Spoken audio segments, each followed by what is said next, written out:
Hello and welcome back again. Before we begin, I'd like to invite you to pause. Let's take a slow breath in and a slow breath out. Notice what happens inside you when you hear today's lesson title. Feel, don't fix. For so many parents, those 3 words can feel almost impossible. It certainly felt that way for me, because if you're anything like me, your instinct has probably been to fix, to help, to solve, to protect, to take away the pain. After all, that's what love does, isn't it? When someone we love is hurting, we want to make it better. When our child is crying, overwhelmed, anxious, depressed, perhaps hurting themselves or talking about not wanting to be here, every fibre of our being wants to do something. And yet one of the greatest lessons my daughter taught me was this. Sometimes what our children need most is not a solution, it's our presence. I so wish someone had told me that years ago, because when my daughter was struggling, honestly, I became a relentless researcher. I searched for therapists, books, podcasts, supplements, courses, medical advice, all the experts, assessments and strategies, teachers. I was constantly looking for the thing that would finally make everything okay. And while some of those things were genuinely helpful, actually, there came a point where I had to ask myself a really difficult question. Was I doing all of this for her? Or was I doing some of it because I couldn't bear how helpless I felt? That was uncomfortable, even to contemplate the question. I had to force myself to sit with it, because underneath all of my fixing was love. Of course it was love. But underneath that love was fear. And underneath that fear was pain. Pain I honestly did not know how to sit with. I didn't grow up understanding that it was okay to be with pain. I wanted desperately to escape not only her pain my pain about her pain. You see, many of us weren't ever taught how to feel.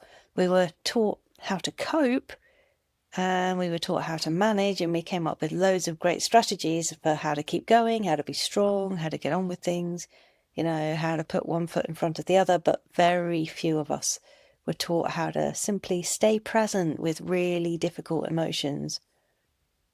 Think about your own childhood for a moment. When you were sad, what happened? Were you comforted? Were you listened to? Were you encouraged to express your feelings? Or were you told, don't cry, or cheer up, or it's not that bad, be brave, or stop being so sensitive? Many of us learned that difficult emotions were problems to be solved, or avoided, or hidden. And so when our children experience difficult emotions now, of course we naturally just want to help them escape those feelings too, because that's how we survived.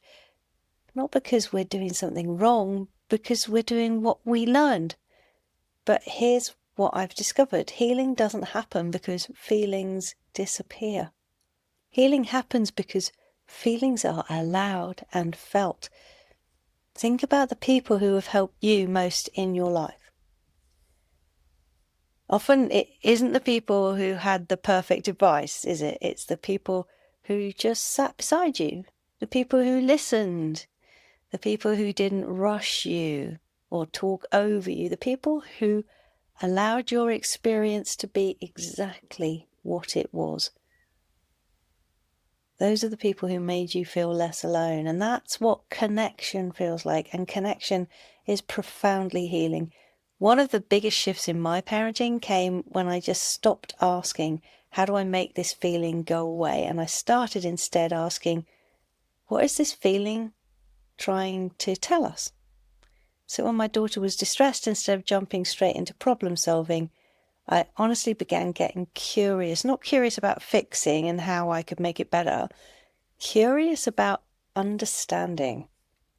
I began asking questions like, can you tell me more? Or what feels hardest about this? What's it like for you? And sometimes she answered and sometimes she didn't because she was withdrawn, but something important changed. She no longer felt like a problem that needed solving. She'd spent so long looking at me, all perplexed, trying to figure things out, that she had honestly felt like she was a problem. All of a sudden, she started to feel seen, and there's a huge difference between those two experiences. When we rush to fix, our children can sometimes hear, this feeling shouldn't be here, or you're too much, or let's get rid of this as quickly as possible. But when we stay present, they hear, I can handle this. You can bring all of yourself here. You're not too much. You're safe with me. Your feelings are all welcome. Now, that doesn't mean we approve of harmful behaviours. Definitely not. It doesn't mean we ignore risk. It does not mean we stop setting boundaries. It simply means that we learn to look beneath the behaviour and get curious about the pain underneath. Because behaviour is simply communication. Self-harm is communication. Anger is communication, acting out, and withdrawal, school refusal, and anxiety, all forms of communication. So the question just becomes, what is this behaviour trying to express? What is my child struggling to tell me? And perhaps just as importantly, what am I struggling to feel? Because this lesson isn't only about your child, it's about you too. As your child's emotions become more visible, your own emotions may become more visible as well. You might start to feel grief, fear, rage even, hopelessness, shame, exhaustion, helplessness, and all of that, all of your biggest feelings, they're all welcome too. One of the greatest gifts we can give ourselves is permission to stop fixing our own feelings. Stop trying to make them better or squashing them down. Stop treating them as problems. Stop trying to outrun them. And instead, to meet them with curiosity. What am I feeling? What needs my attention? What hurts? What is wanting to be heard or felt? When we learn to stay with our own emotions, we become far more capable of staying with our children's emotions, and we're modelling something too for our children. Not because we become perfect, but because we become less afraid and we learn that feelings move, feelings change, feelings soften when they're allowed. Just like waves. Waves eventually return to the ocean. Nothing stays forever, not even the hardest emotions.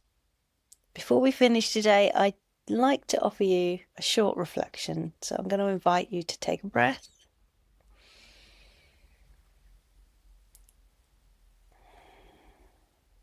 And bring to mind a recent moment when your child was struggling.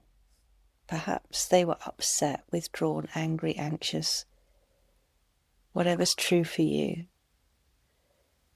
And notice what happened inside of you. What did you want to do? Fix, reassure, advise them, control somehow, or solve the problem?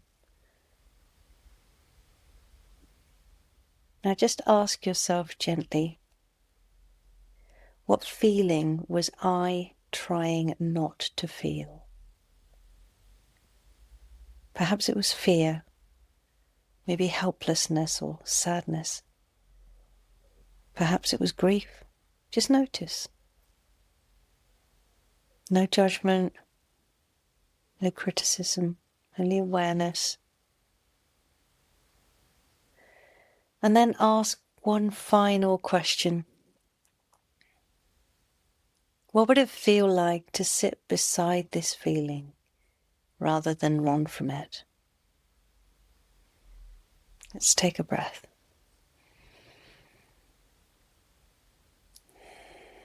And allow whatever arises to simply be there.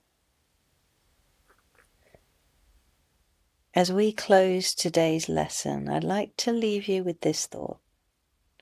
You do not have to remove every difficult feeling from your child's life. You do not have to rescue them from every painful experience. Your greatest gift is not your ability to solve. It is your willingness to stay, to listen, to understand, to feel, and to remind them through your presence, you don't have to carry this alone. Thank you for being here. In our next lesson, we'll explore how to become the emotional anchor your child needs, especially during the moments that feel most turbulent. I'll see you there.